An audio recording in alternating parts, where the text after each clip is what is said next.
Let me ask you something uncomfortable. When was the last time you checked your bank account 3 days before payday and felt genuinely relaxed about what you saw? If you are like most people earning what society calls a good salary? The answer is probably never. And here's what is really messed up about that. You are making more money than your parents could have imagined at your age. And yet somehow you feel broker than they probably were? I am Leo. And I've been obsessed with understanding why high earners stay broke for years now. What I discovered is going to make you question everything you thought you knew about financial success. The system isn't broken. It is working exactly as designed. And that design keeps you running on a hamster wheel that gets faster the harder you run. Let me tell you about someone. I'll call Jennifer.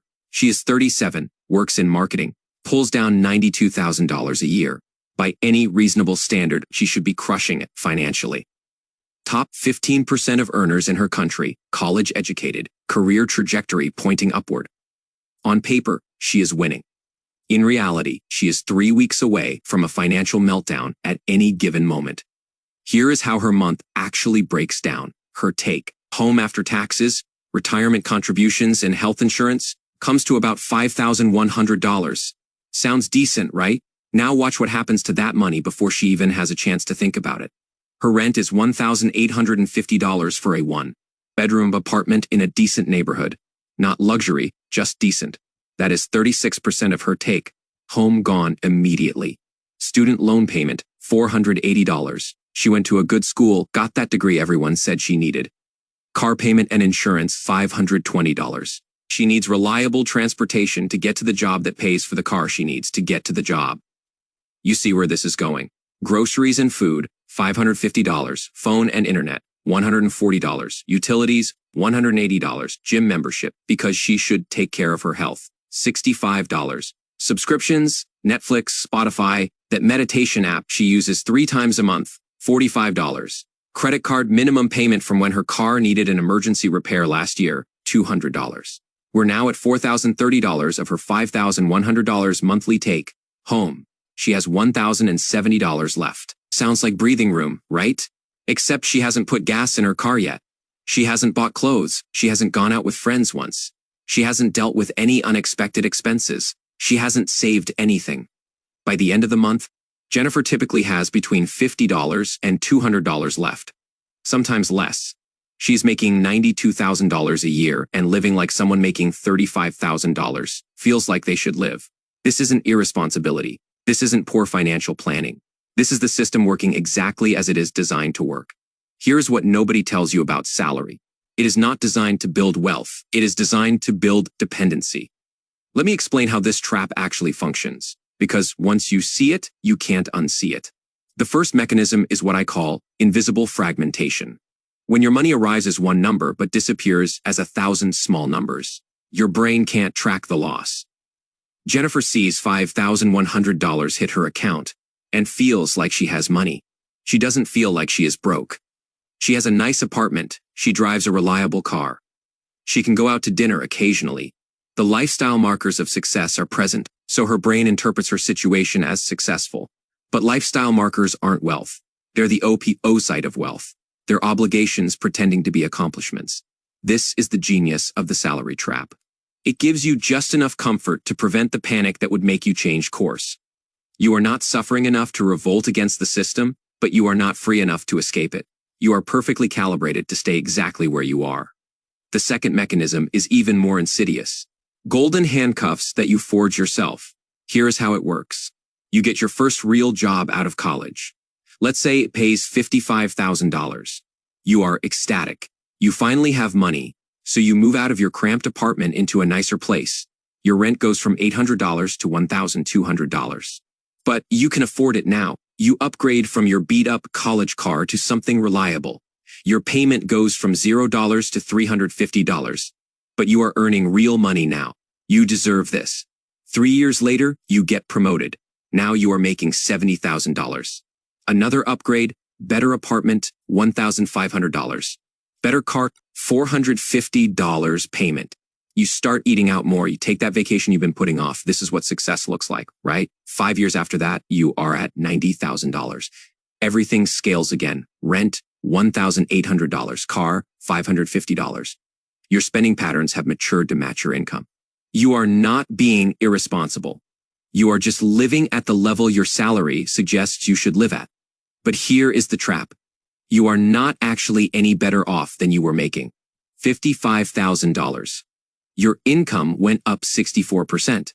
Your obligations went up 65%. The gap, the only number that actually matters for building wealth, stayed exactly the same or got smaller.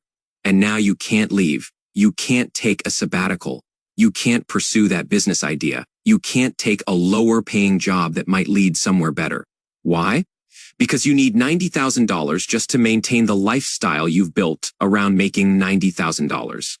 This isn't freedom. This is a very comfortable cage that you spent a decade building.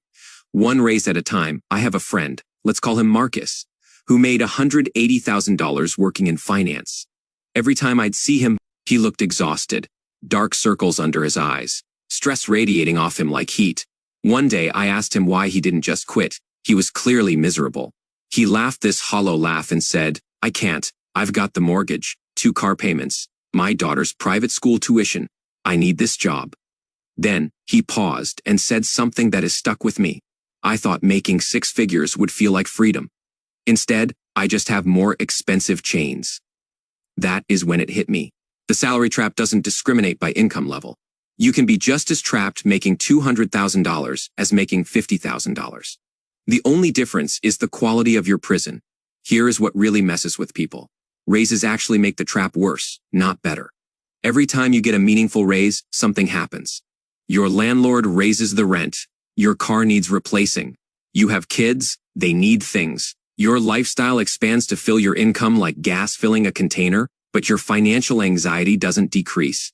It stays exactly the same or gets worse, because now you have more to lose. More obligations. More people depending on you. More reasons you absolutely cannot afford to lose this job. This is why you see stories about doctors and lawyers living paycheck to paycheck and think, how is that possible?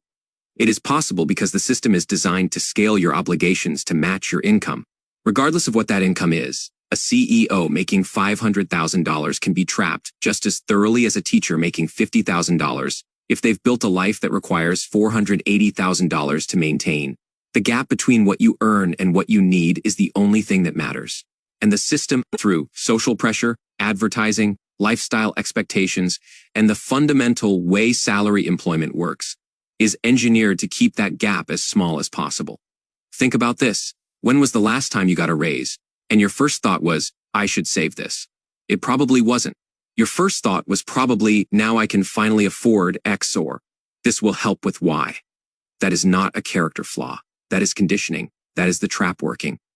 Here is a thought experiment I want you to try. Imagine you quit your job tomorrow. Just walked away. No backup plan, no new job lined up. How long could you maintain your current lifestyle? If the answer is less than 3 months, you are not financially secure. You are financially dependent. And that dependency is the entire point of the salary system. When you need the paycheck, you are predictable. You are controllable. You are a reliable source of economic activity for everyone else in the chain. Your landlord depends on your dependency. The bank depends on your car payment. The credit card company needs you to be just broke enough to carry a balance, but just employed to make payments. Your employer benefits from your inability to leave.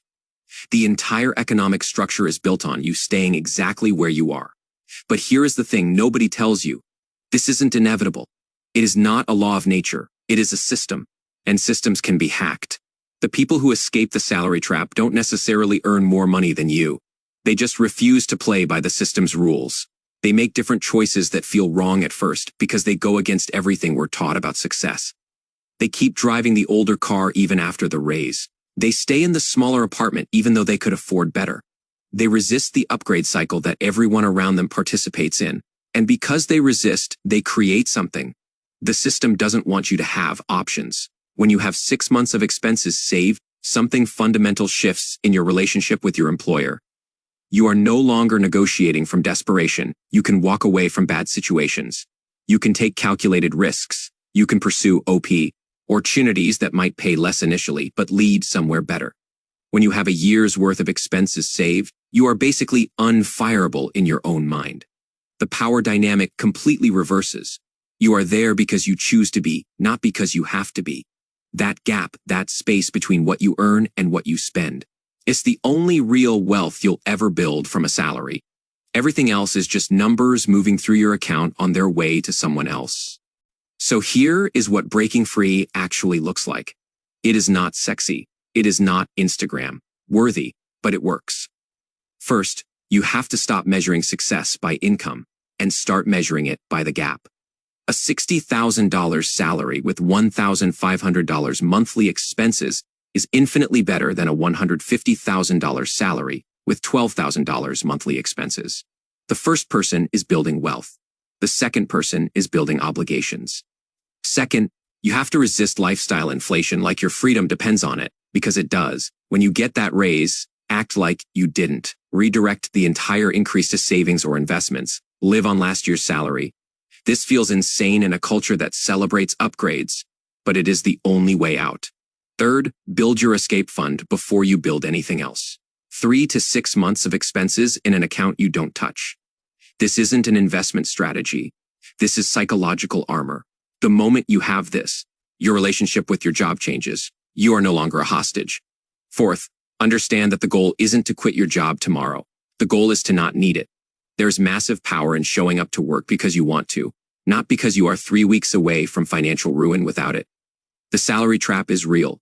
It is sophisticated. It is reinforced by every advertisement you see and every conversation about success you have. But it is not inescapable. The people who break free aren't lucky. They're not smarter than you. They just recognize that comfort isn't the same thing as freedom. They saw that the lifestyle markers of success, the nice apartment, the new car, the expensive dinners, are often the exact things preventing actual financial success. You have a choice here. You can keep playing the game the way you are told to play it, upgrading your lifestyle every time your income increases, staying trapped in an increasingly expensive cage. Or you can opt out. You can refuse to let your spending rise with your income. You can build that gap. You can create options for yourself. Jennifer still makes $92,000, but she moved to a cheaper apartment, drives a paid-off car, stopped trying to look successful, and started trying to be free.